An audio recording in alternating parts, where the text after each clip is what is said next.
for Med to get out his usual pause.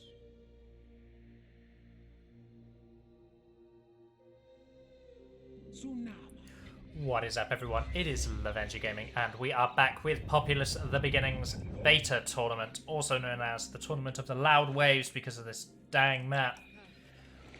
We're in the losers bracket now. Two players who have played their way here. We've got Avenging Angels' Med playing as the Dakini tribe in the Dakini position. His opponent having dropped to this round of the bracket after a close set of games against Loot Hill. Playing as the Chumara tribe in the Chumara position, it is Clan Asgard's Sub-Zero. Heat52 is also spectating, but he is not in the call. Just my voice you have to put up with today. But you may see some pings from him as he tries to show me a thing or two. Of course, Sponge, as the lower seeded player, got the choice of base, and he chose red base, getting that +2 Wildman convert, which leaves Sub with the slightly less impressive yellow base. Now, it has been brought up in streams previously that oh no, we need to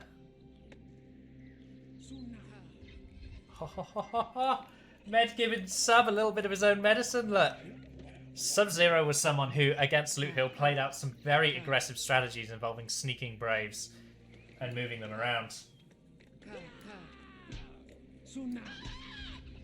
Oh, but Craig's found the Brave. Craig's found the Brave, and it's before he cut down the tree entirely as well. Good to see.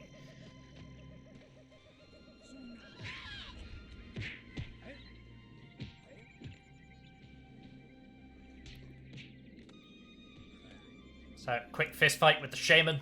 Deals with that Brave just in time. There's even a Brave patrolling around his Shaman. I'm not sure if he meant to do that at all. But he's converted out his side strip, and what we were saying before is, for the yellow base, these wild men tend to group up in bigger clumps a little bit quicker. And that tends to average out a little bit. So we've got Sponge building his first tower on his first island. He's already completed the tower on the other island. I strongly suspect we'll see players using a land bridge to connect themselves to that island.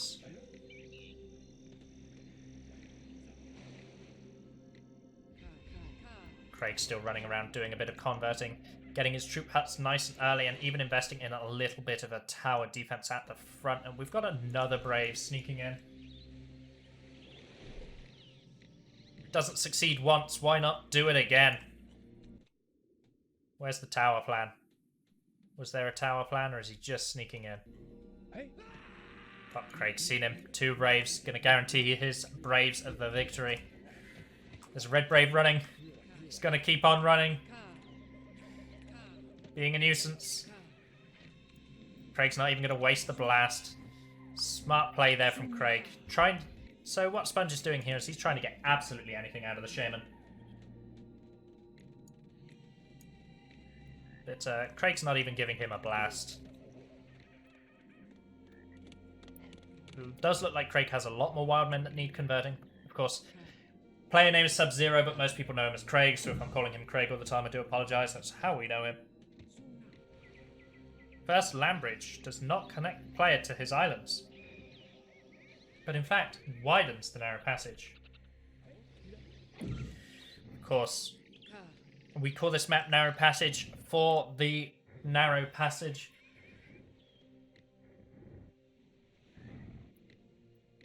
And that's a typical 2v2 strategy that you'll get the players walking up the hill using a land bridge to widen it so it's slightly less narrow.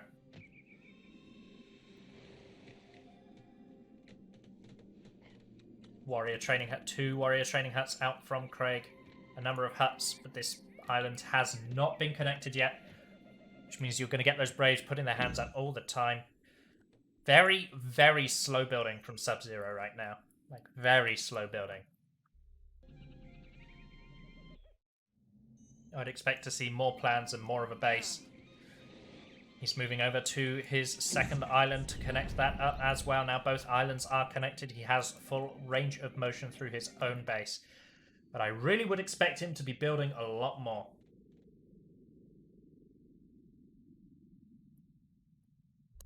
If we take a look at Red's base, as you can see, he's building a traditional grid pattern. Warrior run by from Craig gets cleaned up immediately. So Craig's just trying to trickle a warrior in there, see if he could do a little bit of cheeky damage. Sponge connects to the first of his islands, and he's already connected to the other one. So Sponge is fully connected as well, and he's got the widened narrow passage.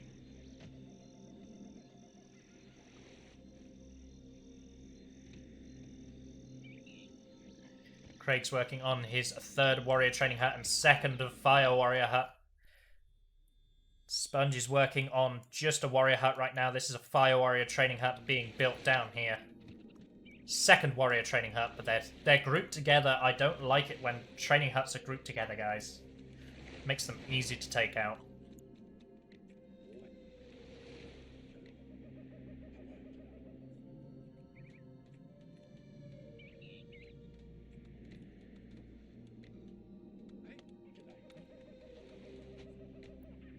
Sorry, I'm a little bit quieter than normal, guys. Trying to figure out what these players are doing. We've got warriors patrolling from Sponge along the winding passage. It's going to make it difficult for people to trickle in. And as you can see, Craig's aware of that. He's just not sending his warriors for no reason. They're just going to stand around, slowly build up a stockpile. But I'm getting concerned. You're going to keep seeing me go into worldview because the base difference is pretty much the only strategical advantage we can talk about right now. Sponge has built a much bigger base, but Craig's base is way more spread out, harder to take out with spells.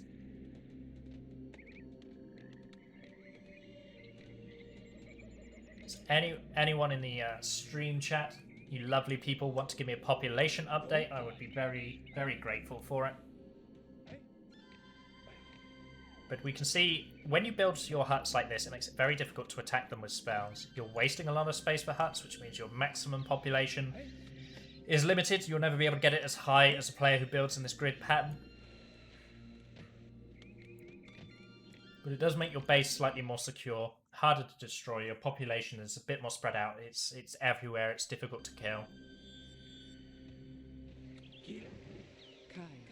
Got the Ghost Shaman Deception coming out from Craig. He slips his real Shaman into this hut here.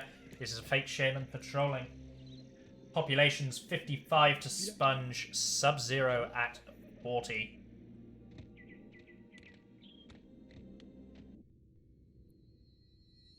And this is better. This is what I like to see. All these plans getting put down now. Starting to build out the bases a lot more. Still not as fully built out as Sponge's base, but Sponge is only rocking 2 warrior training huts at the moment. He's working on a third. He's got a really safe fire warrior hut all the way back here. He's got a number of fire warriors that he's trained. It's good to see he's getting troops at the front. Going to make it very difficult to push, but I wonder if Craig will even push down the front. Those of you who have been in a couple of casts with me and Craig, we've talked about how this map tends to... Yes, look at this, guys. Look at this here. And this here. 2 towers here suggests that Craig will slip towards the back door and actually make the back door the front door.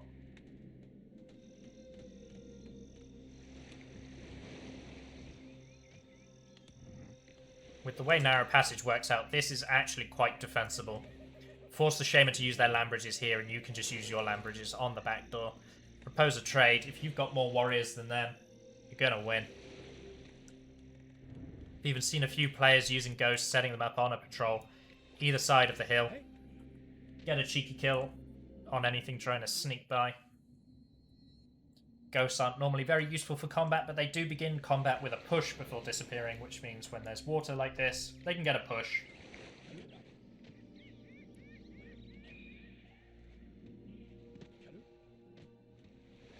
Towers everywhere for Craig.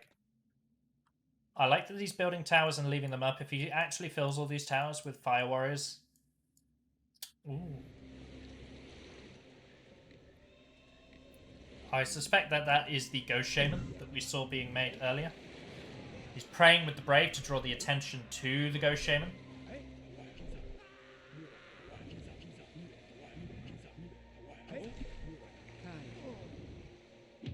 And there you go. It's revealed that it was the ghost.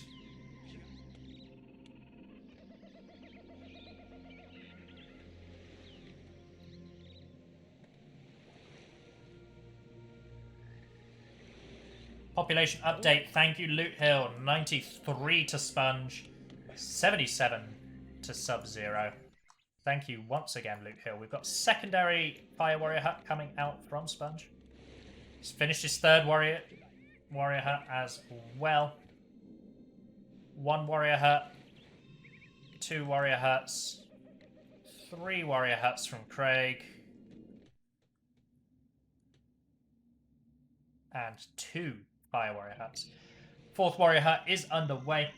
And they're all nicely spread out as well. I've already voiced before, but I'll reiterate, I do not like these 2 huts together. Large number of warriors were pushing forward.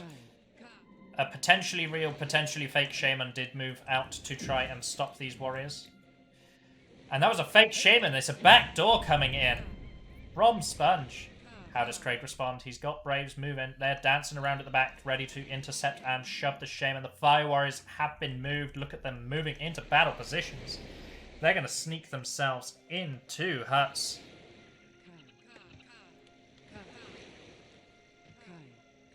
Fire Warriors disappear into the huts. A line of hidden defense. Ghost being thrown down. Which shaman is real was Sponge watching. But I imagine this is a window to get the warriors in. Absolutely. Here come all the warriors. Fire Warriors are going to soften them up, but that's a lot of warriors right now, and you need a way more. Craig connects with the land bridge. Just in time for warriors to spread around his base. Sponge throws out the lightning, but it was onto a ghost shaman. This ghost shaman's going to come into the base, but of course, Craig knows it's not the real one because this one just cast a lightning. Lots of warriors into Craig's base. Tornado being thrown out by Sponge to keep Craig back. Second tornado also coming out. He's just keeping Craig back with the use of tornadoes. Remember, tornadoes go out in an arc in the direction that they were cast, so both of these tornadoes had a small chance to go and pick Craig's shaman up. Give Sponge a little bit of a lucky victory. These warriors are absolutely massacring Craig's warriors right now. There's so many of them. I don't think Craig has the warrior count to deal with the influx of red warriors. Another lightning comes out from Sponge, does not find the target. Brave being very annoying, and Craig finds the lightning of his own. Good use of the Braves to stop the shaman moving.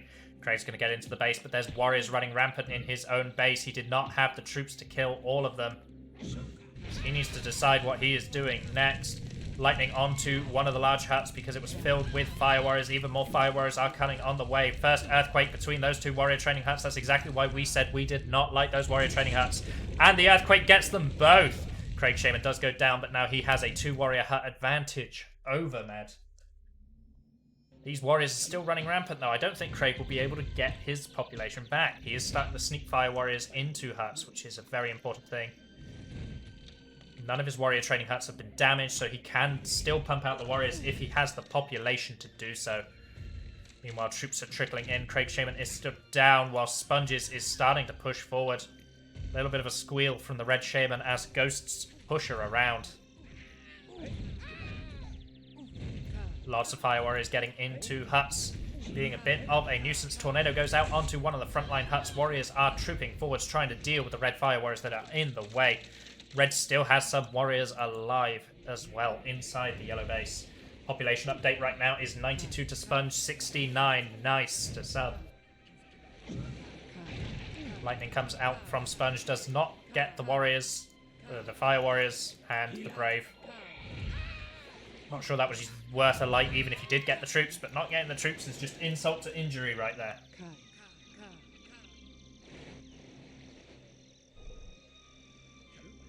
Much more fortified defense from Sponge here. If he can get those towers filled with Fire Warriors, then he has a strong front line, even against warrior pushers. Once again, we're witnessing a dance of shamans at the back of the base. Swarm comes down to try and panic some of the Fire Warriors, but actually misses them. Lightning onto Craig Shaman. Perfect shot from Sponge. Manages to secure the kill onto the yellow shaman and give him an opportunity to push into the base. His warriors are going forward. A few ghosts are slowing him down, but it's not too little too late. One Fire Warrior is no match for two warriors. His Fire Warrior is running away, being micromanaged as well as he can. Lightning goes out, but he steps slightly too close to the hut, and an Earthquake comes out from Sponge. But now, remember what we were talking about. This is an anti-Earthquake. Ah, ha, ha, ha, ha. Shut up, Lovenji. Anti-Earthquake style base, he was just about to say, and gets all three huts and the tower. Another double warrior hut has come out, and another lightning. Both shamans do go down, however.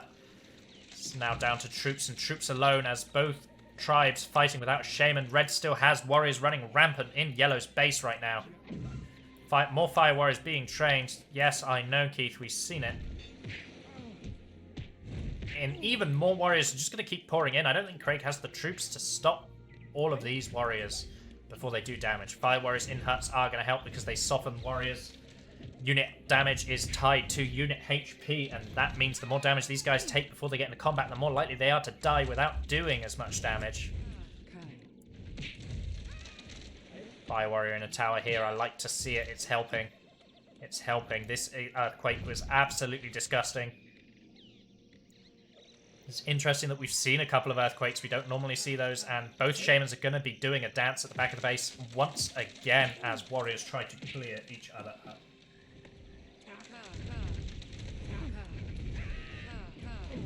Craig has to be careful. He's going to get pushed into the water, and he does. The lightning well placed to get the Shaman rolling into the water. He went a touch too close to the troops, got pushed around. Lightning to finish him off. Oh, Sponge was very, very almost in the water there. He throws out a light to get the Fire Warriors out of that tower. They casually left the tower as opposed to running out of it. They've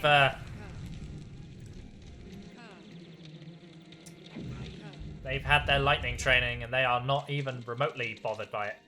You can just hear the sound of buildings being dismantled by followers.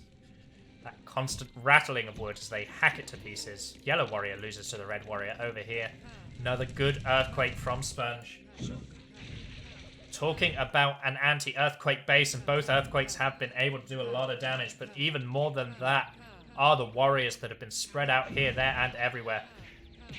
We talked about how Craig's base was built in a very sparse way, and we've mentioned in all of our population updates the huge population advantage that Sponge does have. This game is not over, but it's definitely looking grim for the Clan Asgard representative. Warriors still running rampant. They are everywhere.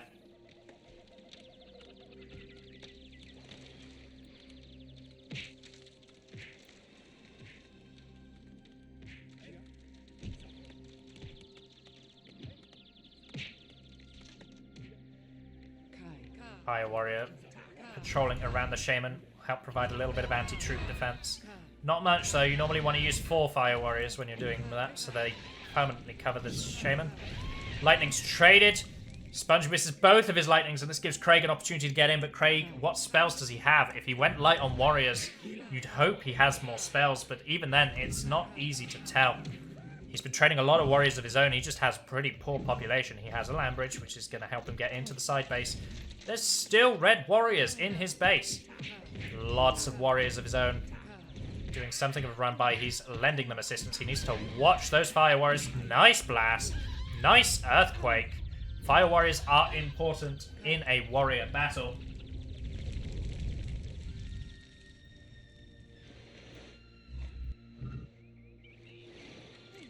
Because of their area effect damage.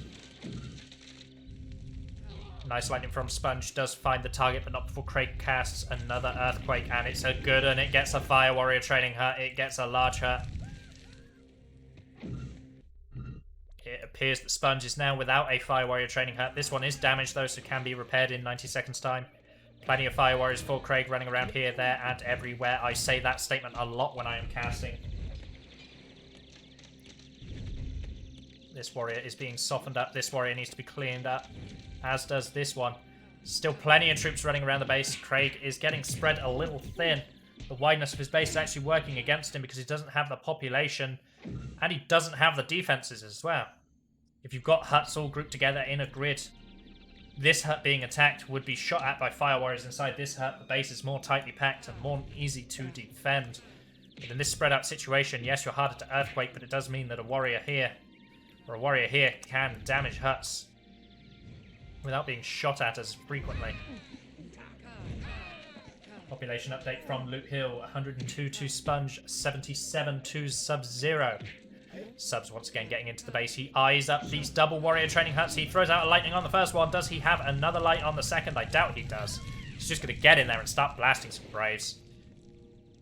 Aggressive plays. Don't know where Craig is sending these warriors to. They're running around here, there, and everywhere, but you can see red Braves flying through the skies.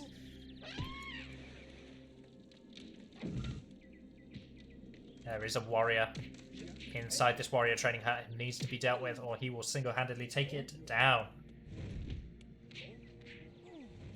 Plenty of trooping still coming out from the red tribe. He's got the base and the population to do so. Appears that we have missed Yellow Shaman dying. Don't know what happened there. Yellow Shaman did go down. This hut almost got damaged as well. Warriors on this strip have pretty much entirely destroyed the red base here. Similarly to what happened with red warriors here, although Crazy is a little bit more intact. This warrior is still running rampant. He's just having a great chance. He's done 2 woods worth of damage. Craig is alive. He needs to see Red Shaman. He needs to be careful of that lightning. He does dodge the light. He is anticipating it. But he gets hit by the second light. Now, does Sponge anticipate the fire warriors that are on his way? You would hope he does. First shot, second shot, one more shot. There goes the Shaman. She goes down. Firestorm for nothing. He's going to get 1 hut.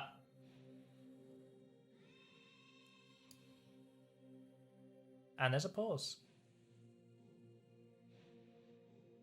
It's what I like to see in a tournament game. These warningless pauses. So, this Firestorm, annoying as it is going to clear up all those Fire Warriors, which are playing a huge part in the Warrior battle. So, if we're looking at Silver Linings, we're definitely looking at the fact that those Fire Warriors are no longer softening up Red's Warriors as they get in. We can look at how beautiful the Fireballs are, in fact, as they fall from the sky. In terms of structure damage, you're going to get this hut for sure. You might get the Warrior Training Hut, you might not. It really is RNG sometimes with Firestorms. And this hut might ignite as well. It is taking a little bit of proximity damage, so you might take some wood off of that hut as well. There goes this hut. And sort of, thanks to beta, you can see the HP of buildings at the top, so you can see how much damage they're taking. This hut barely survives. This hut's lost 4 HP's worth of damage. This hut's lost 5 HP's worth of damage. I haven't actually ever explained that in any of my casts, and we're over halfway through the tournament. This bar at the top, just above the amount of followers, represents the HP. Flashing red means low HP, orange means middle HP, green means high to full HP. But you can see it trickle down as units deal damage. Shows you how buildings are taking their damage and when the building is about to lose a piece of wood. It's a nice, useful little feature. Wide land bridge from Sponge as he sends in his warriors in another direction. I like this. Send the troops one way, send the shaman the other. Craig now has to decide what he's more worried about. Is he worried about the shaman or is he worried about the troops? And he's made the decision that he's more worried about the troops. He's completely ignoring the shaman and letting the shaman get into his base. We've seen Sponge use a firestorm. He's probably got the mana for something else as well. Craig is just, he wants these warriors to stop. He knows how important troops are in this game. He throws out a lightning, gets another couple of warriors. He's now starting to throw out blasts as well. Just pushing the warriors slightly further into his base. He's not getting them. Wow, the fire warriors pick up the shaman. Sponge didn't really use anything of note there. Warriors are turning around trying to bully the fire warriors. Nice blast from Craig to not kill the Braves at the same time. Warriors softened up, but not softened up enough. They're making great headway with the Braves.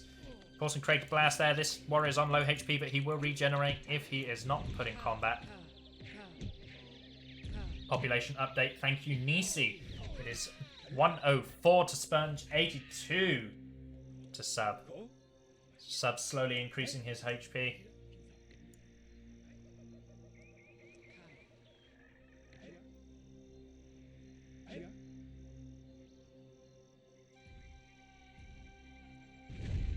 Another Fire Warrior. Fire Warrior is taking away...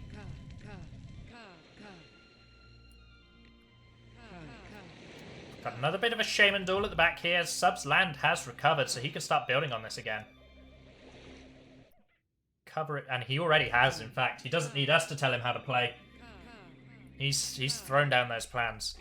Med's kind of stopped building right now, which is a big problem. You may have noticed in the last few population updates that we've done, Sub-Zero's population is slowly climbing upwards, while Sponge's has more or less stayed the same. You know, there's been a difference of less than 5 population every time we've done this update. Ghost Shaman does not freak Sub, does not freak Sponge out, but Craig manages to land the lightning anyway. Look at all these trees. You know, you don't even need to worry about cutting them down at this point. Just build, build, build, and build.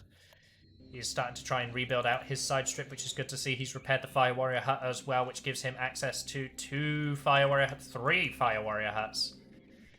3 Fire Warrior huts, 4 Warrior training huts. Craig's got a couple in his sight. Throwing down the ghost to check for Fire Warriors. Fire Warriors in huts will shoot at the first thing they see. They are not that intelligent, and so they will shoot a Shaman's ghosts. And Craig just walks into Sponge's base. You know, Sponge has had to fight for every inch into Craig's base that he has gained, you know, against troops, annoying Braves, Ghosts, Warriors, and Fire Warriors. Sponge just lets Craig right in, but Sponge is opting for the trade. He's saying, fine, you go into my base. I'm not going to let you recover anymore. He's had Warriors at the front line stripping out the defense. He's going to clear the way for the Shaman to just walk right on in. Lots of Fire Warriors going to attack Craig and his Shaman. Craig now needs to decide whether he saves his Shaman or whether he lets her die so that she can return to the base. Looks like his choice is to save the Shaman. Sending forward Braves now. Trying to deal with Sponge. Lambridge to the side from Sponge. Fortunately using a tornado to check whether there was Fire Warriors in that hut. Bit of a wasteful earthquake. I feel like you could have got much deeper, but hey, you've just got 2 towers for your trouble, so what do I know about playing Populous at the beginning? We can see Craig's Shaman is slowly retreating. Fire Warriors once again being given the order to vacate their buildings. This is something that Craig is very particular of. When a Shaman gets in, he gives his population the order to attack. He doesn't just leave them in their huts like, I hope they will defend against something else. He gives them all the order to attack. And look at this surge of Warriors. Sponge has lost the use of 2 of his Warrior training huts now. He only has 2 operational. Craig is trying to take full advantage of that. The Warriors run into the base.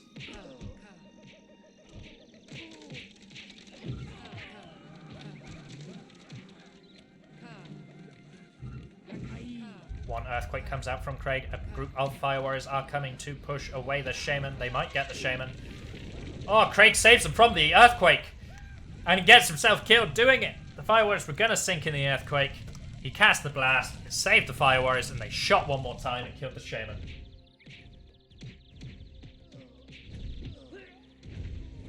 Bit of a massacre going on here. Warriors are running rampant, killing red Fire Warriors, but they are being whittled away at. This is going to give Sponge another opportunity to get into the back of Craig's base, but there are towers everywhere. Craig's living up to the name as the King of Towers. He's just building towers non-stop. One earthquake nice and deep into the base. Direct blast onto the ghost to get rid of it. Craig's lucky that he didn't sink into that earthquake. We all know if it was me, I would have sank right away. Red Warriors mostly cleaned up. The front is looking very injured though. There is a Warrior here.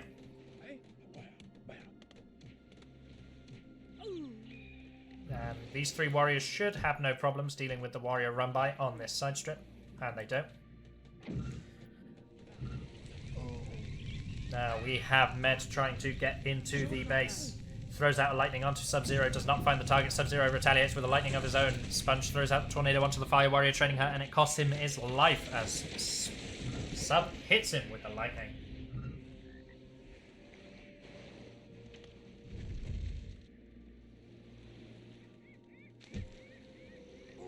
Cheeky kill from that Warrior to push the other Warrior in, and Sponge has finally taken the hint. He's building towers, but he's building towers on the wrong side of his base. Shaman's not going to go to this side of the base. This side of the base is almost destroyed. Shaman's going to walk over here 100% of the time. Craig misses the blast on the Fire Warriors. That's probably going to cost him his life. No, he throws out a Panic Earthquake because he thinks he's going to die, but he actually doesn't die there at all. Secondary Earthquake follows through, gets the Fire Warrior as well. The Shaman has an opportunity to recover some of her health. Oh, it's unfortunate that those Warrior Training Huts survive a second time. Lambridge comes out from Sub, and he is continuing the attack. Sub's got Warrior Training Huts in his sights. He throws out a Lightning onto one of the Warrior Training Huts. He's trying to get the remaining Warriors with a blast. There is the first blast, softening up all these Warriors. You got some Dizzy Warriors, another Warrior into the water. He is dying too. A couple of Warriors clearing up in this battle of troops. Every Warrior you kill is a huge advantage. Meanwhile, Sponge still has Warriors running around in Craig's base doing lots of damage. Sponge throws out the light onto Craig. He doesn't quite find the target. Has to follow up with a secondary light. The secondary light does get the kill. But Sponge's base is starting to look damaged. Gotta remember, Craig's population's been barely moving all game, and Sponge has been taking more and more damage. These Warriors are doing work, though. Fire Warriors in huts, Fire Warriors in towers, being very annoying, being very useful. Depending on who you're cheering for.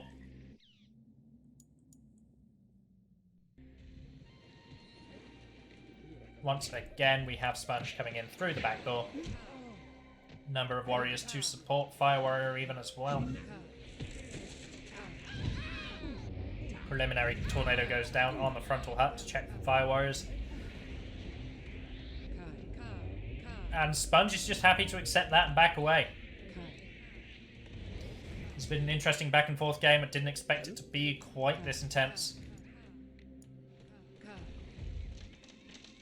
Warriors are going to clear out the towers and pave the way for the Shaman. The Shaman is throwing out blasts to try and clear up the troops. Sponge tries to get a cheeky lightning. Craig follows up with another blast onto another warrior, and it actually is enough to kill the warrior. 3 warriors run away with the red Shaman in tow. Craig gives chase. He's hovering by a tower. You might see him duck into that tower very quickly. Another warrior training hut has been built for Sponge. He recognises the importance of the units in this game. Craig's almost fully upgraded his side base, which is the important base. That's where Craig's getting all of his population from and all of his resources. Large huts produce Braves very quickly. Population update is 111 to Sponge, 81 to Sub. Lightning comes out from Sponge, does not find the target. Sub dodges. Secondary light. Sub commits to walking the same way, and it doesn't quite find the target. Blasts onto the Warriors are softening them up, but actually it's just pushed him further into the base. These Warriors running everywhere are keeping Craig trapped in his own base. Where are his own Warriors? Hard to tell. Hard to know where they are.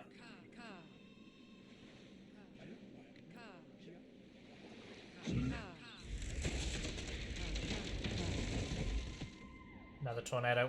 Nice, we're finally starting to see a row of towers as a defense for Sponge. He's making his base harder and harder to get in. Staggering out your towers like this makes it very hard to get them all in one earthquake as well, which means it takes multiple attacks or a lot of warriors to break defense. Very useful way to build when you're playing Populous at the beginning. Lightning from Sponge does find the target. Looks like finally now we might see some damage.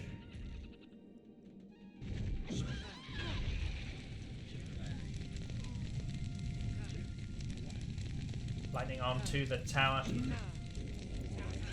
Tornado onto one of the warrior training huts, going to slow down Craig's troop production. Once again, this is what we were talking about before, though. Braves are running at the Shaman. Fire Warriors are running at the Shaman. Warriors are running at the Shaman. Everyone is just charging the Shaman. They slow her down. They keep her out. They do damage. They don't just accept that the Shaman is in the base.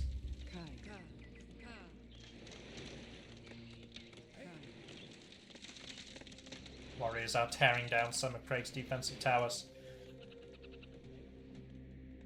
Craig's fixing it by just building even more towers.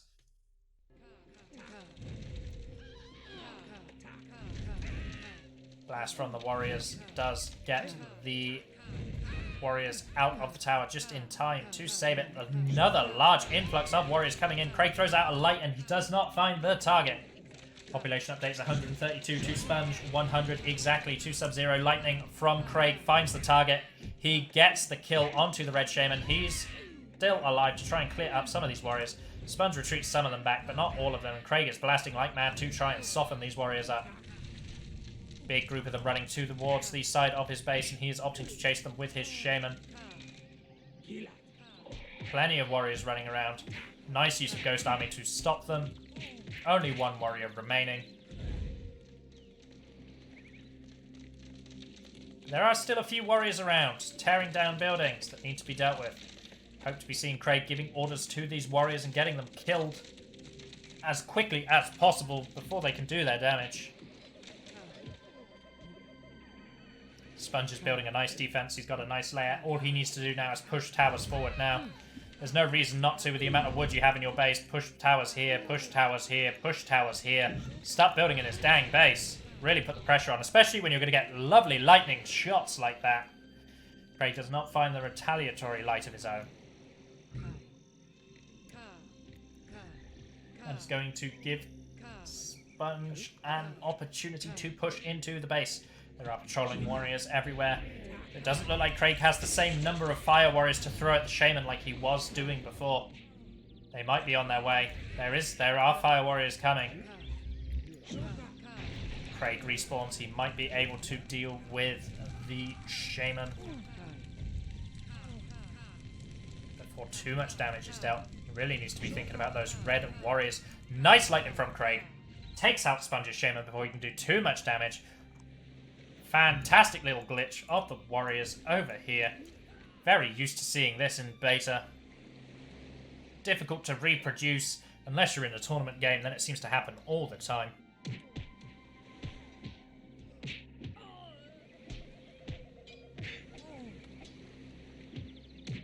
At least the warriors outside the hut are participating. Oh, red warriors are winning, in fact. Nice earthquake from Craig on the front line, but this is what we were talking about. Staggering out your towers like that makes it difficult to get them all in one single attack. These warriors are still doing all sorts of damage back here. Fire warriors are shooting at the shaman. Ghost going down to distract the fire warriors in the tower. Red shaman is alive once again. Nice lightning from Craig. Kills the shaman a second time in a row. That's a critical death for Sponge right now. Craig's been utilizing a lot more mana from his shaman than Sponge has, although we have seen a firestorm out of Sponge. There's been way more earthquakes out of Craig.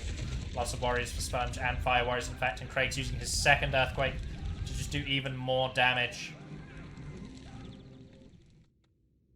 Interestingly enough, Craig's just using his troops largely defensively. And he's playing mana. He's playing with his mana, which you don't normally see in these tournament games. These tournament games have been very troop-centered. Instead, we're starting to see more of the shamans doing the damage. Population update from Loop Hill. It is Sponge 145 to subs 104. Sponge has started growing his population as well now. Both players are growing. Sponge still ahead. But his lack of defense building might have cost him. He did build this defense, but not until he'd taken 3 or 4 earthquakes. Craig's once again pushing forwards. Warriors are going to get into combat with the fire warriors and the shaman. Oh, does the shaman die to warriors? Whoa. You have to be careful. Meanwhile, a large swarm of warriors have come in through the front. I missed this last time during Sub's game, but look at all these warriors into Yellow's base. This could be huge for Sponge right now. It looks like we were checking the front, and it looks like Yellow Shaman's been killed. No, Yellow Shaman is still alive. She is there, and she is pushing further into the base, but Sponge is opting for a base trade, but I don't know how I feel about this. Be interesting to see which way it goes. Nice earthquake from Craig, gets one of the trooping huts. The Shaman does go down. So now it's down to how much damage can Sponge do now that he is in Craig's base. There are warriors everywhere, destroying crucial buildings, including upgraded huts, towers, training huts. Everything is being destroyed by these red warriors. It's an absolute massacre for Sponge right now. Tornado from Sponge onto one of the warrior training huts. Troop huts are incredibly important at this point in the game because it's your troops that keep your opponent in the game. You very rarely win a game with your shaman, you win a game with your troops in these tournament games.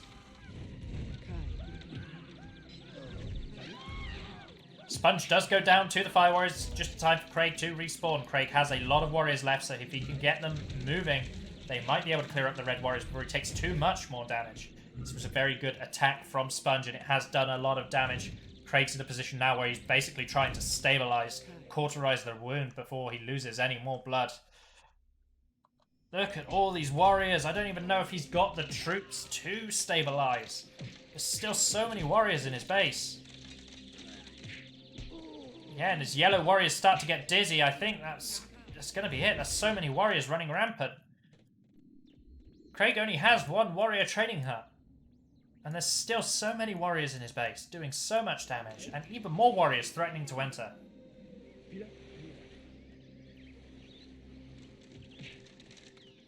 Interesting to see what the players opt to do next. Shaman might have to be pulled back to try and defend against all these troops. It does look like that was the case.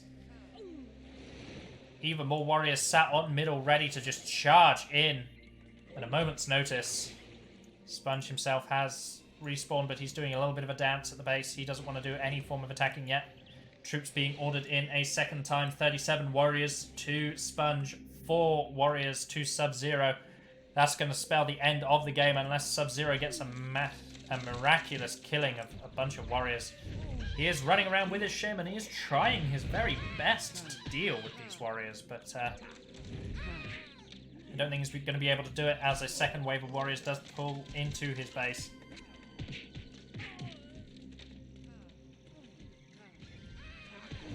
Blasts are clearing up some of the warriors, but I think it's too little too late, even especially as the Shaman pushes in. We should be seeing GG any second now, I think.